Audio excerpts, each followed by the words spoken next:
I want to sort of zoom back a little bit and talk generally about why Americans vote the way they do. One of the reasons we do Tip Talks is to catch you up on current events, but another reason is to let you in on a little glimpse of what political scientists do, because we know that you spend a lot of time laying in bed staring at the ceiling and thinking, I wonder what political scientists do. I wonder what it would be like to be a political scientist. And we feel bad for you that you don't know, and so we're trying to give you a little bit of information, and then that's why we have pizza as well.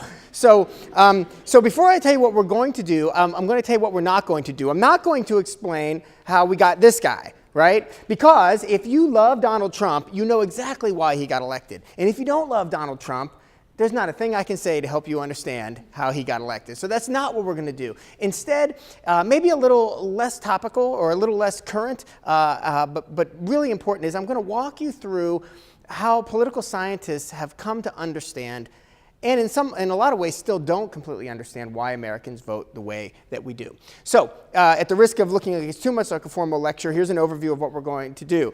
Really what I wanted to point out with this slide, though, is the inherently interdisciplinary nature of our discipline, of political science.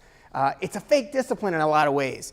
We borrow from other disciplines. We borrow their theories. We borrow their methodology, and we apply it to the study of government and politics. And so what you're going to see here in my talk is that we're going to show you that throughout history how we've done that to try to piece together an understanding about why Americans vote the way that they do. Now, one of the things I want to make sure that I'm disentangling at the outset is there's a difference between why people vote at all, which is what we oftentimes call mobilization, the choice to either stay home or the choice to get out and vote. And that's an important distinction. It's not so much what I'm going to be talking about today. What I'm going to be talking about is the more common thought process when I mention the topic, and that is, why would you vote for one candidate versus another candidate, right? But that first part of it is really important. And what I want you to remember is that a lot of the campaign ads that you see, a lot of the campaign communication that you experience is really not designed to persuade you to vote for one person over another, but to make sure you vote for the person for whom you're already predisposed to vote, and to get you out and to not let you stay in your house making meatloaf when it's election time, right? So and meatloaf's important too. Let's not downplay the importance of meatloaf, but on election day, it's a good time to order in.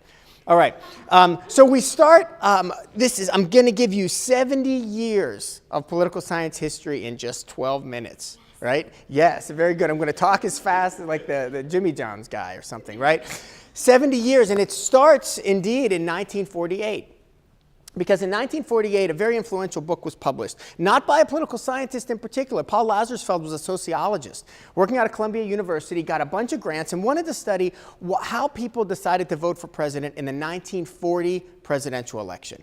Now, this is a risky proposition in some ways, because you may remember from your research methods classes and your statistical classes that the 1936 election had the very famous Literary Digest mishap. The Literary Digest tried to do a poll to determine who would win the presidential election. And they famously very poorly sampled. And as a result of their poll, they found that it was going to be a landslide victory for Alf Landon. You remember President Landon? You don't remember President Landon, because Alf Landon did not become president of the United States in 1936. Franklin Roosevelt won that election. Why did they make the mistake? They made the mistake because they got the sample of potential voters from two places: telephone directories and automobile registrations. Well, in 1936, it's the Depression. So who mostly has telephones and cars? Wealthy people, Republicans. Alf Landon looks like he's going to win in a landslide. But only 4 years later, these Columbia researchers put into the field in Erie County, Ohio. You've been there. If you've been to Cedar Point, right? Yeah, you've been there. Erie County, Ohio, and they panel sampled 2,400 residents. That's a ton. I mean, we never sample that big anymore. And they didn't call them up. They didn't use phone.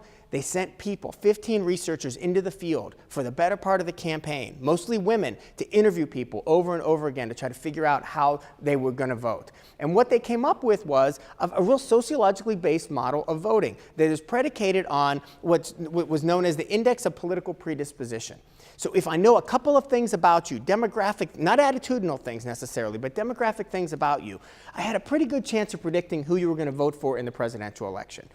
We also, from this book, got the two-stage flow of communication model, which was the belief that media didn't directly influence people, but they directly influenced what they called opinion leaders, a small minority of people who then went out and spread that information to the mass public, to your neighbors and so forth. Again, lots of sociology in here, fascinating stuff, and it lays the groundwork for what's going to come next. And that is a more psychologically based model. Although, interestingly enough, you also have a sociologist on this project, you have a social psychologist on this project, and two political scientists.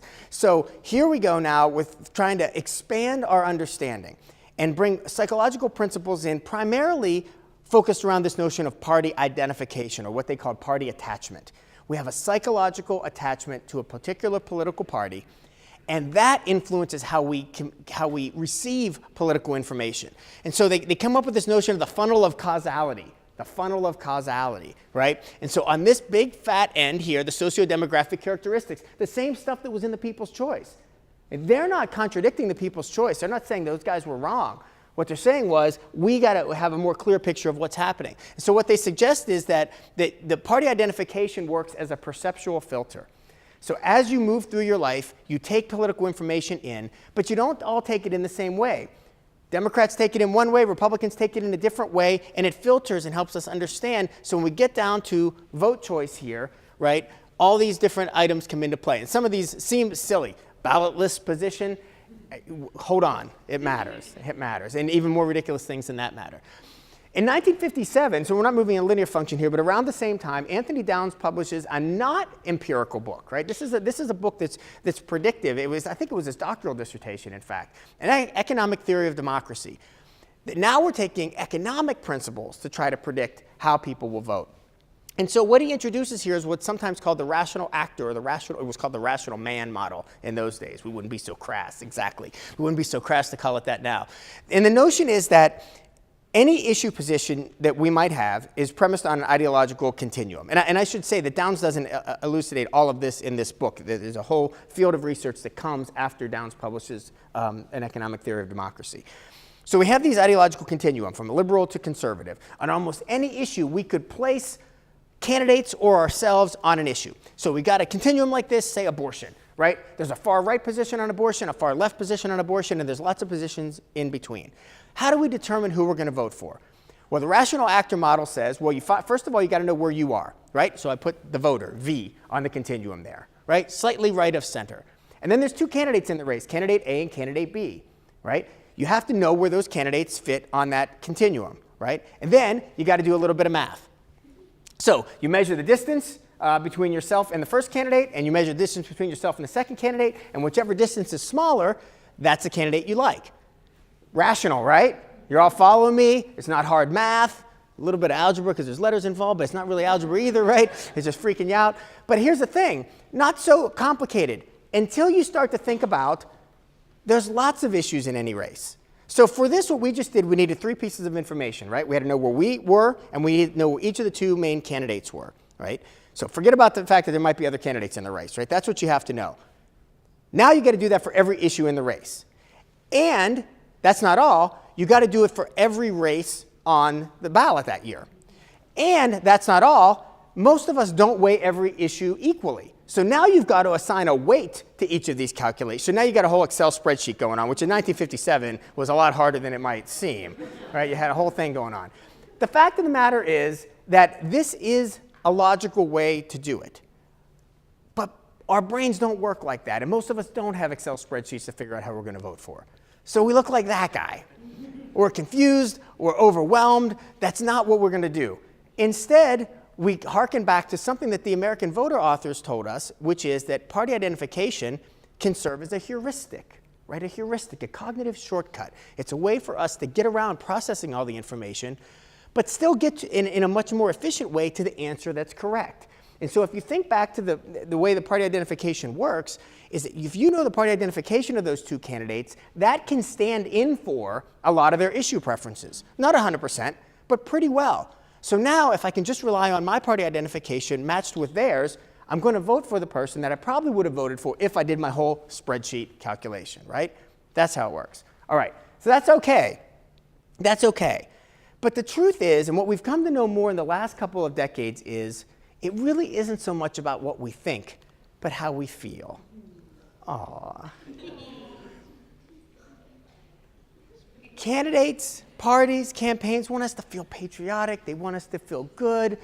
Drew Weston sort of does some work, and again, he's only representative of a much larger body of literature about the role of emotions in campaign discourse and the role of emotions in vote choice, right? So maybe it's not what we think, maybe it's how we feel.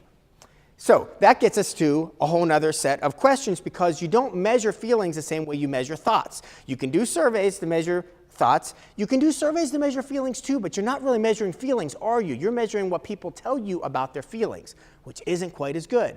So now we start to think about psychophysiological approaches to measuring responses to candidates, to messages, to issue positions, right? And so we've got galvanic skin response, and we've got EEG. We even have some genetics.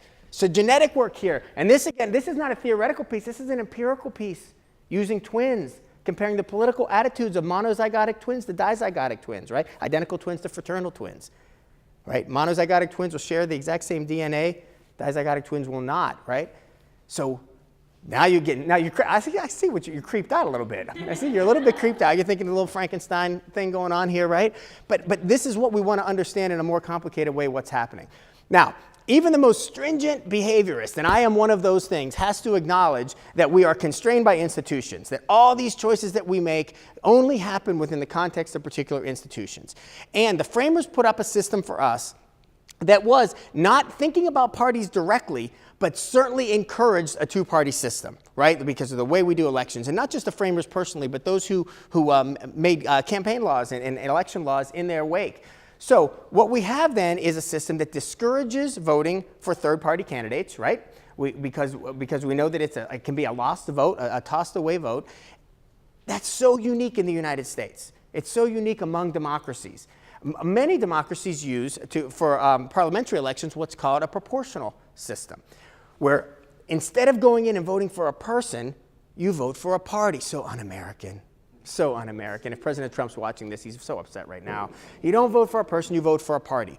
Of course, by doing that, parties are encouraged to be more specific, not so broad, not so big tent, because they're not aiming, as Downs would say, for the median voter on an ideological continuum. Instead, they're looking for a niche voter, voters that feel the way that they do about particular issues.